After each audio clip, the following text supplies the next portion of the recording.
अगर आप भी चाहते हैं कि आरसीएम म्यूजिक के वीडियो सबसे पहले आप तक पहुंचे, तो लाल बटन को दबा के चैनल को सब्सक्राइब जरूर करें और साथ में बेल आइकन को दबाना ना भूलें।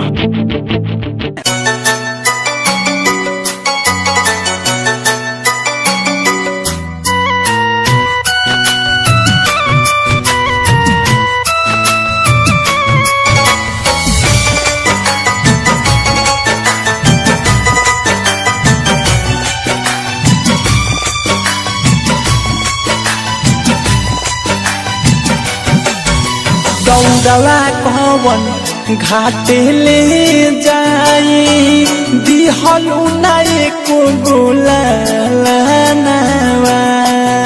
दौड़वा कवन घाटे ले जाई दिहलू नाई को गोलावा।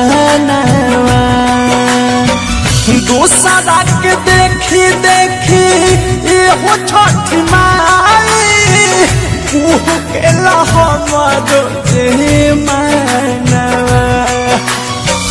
दूसरा के देखी देखी ये हो छठ माई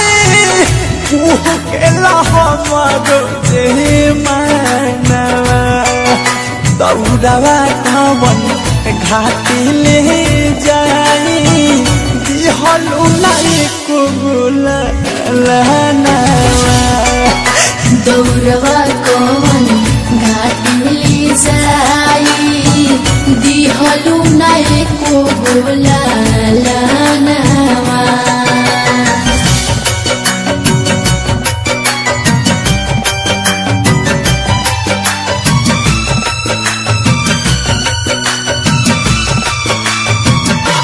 तेरी जय छठी माँ, तेरी जय छठी माँ।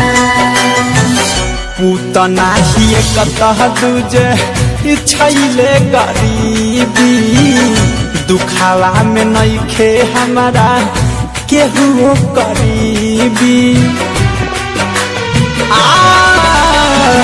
पूतना ही कतह दूजे छैले गरीबी दुखावा में नइखे हमारा केहू करीबी। किलिए के लाई है कौन उखिया सहिया घर के सामना। किलिए के लाई है कौन उखिया सहिया घर के सामना। दौड़वा कवन घाटी ले जाई दिहलू नाई को गोलावा। दौड़वा कवन घाटी ले जाई दिहलू नाई को गोलावा।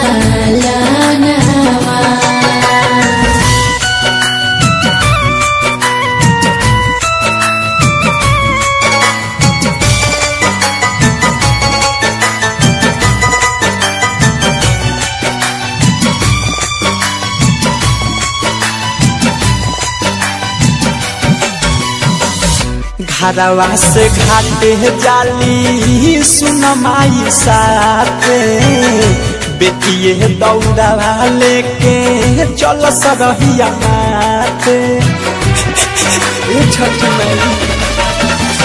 घरवा से घाटे जाली सुन माई साथे बेटिए दौड़वा लेके चल सरहिया माथे। बेटावे के बिना छठी माई लागेला घर सुना सना। बेटावे के बिना छठी माई लागेला घर सुना सना। दौड़वा कवन घाटी ले जाई दिहलू नाई को गोलावा। दौड़वा कवन घाटी ले जाई दिहलू नाई को गोलावा।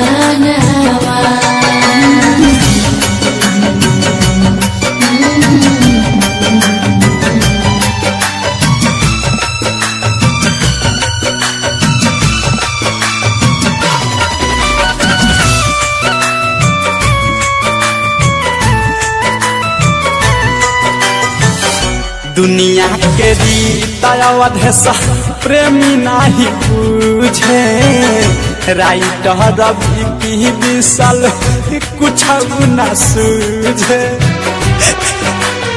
ओ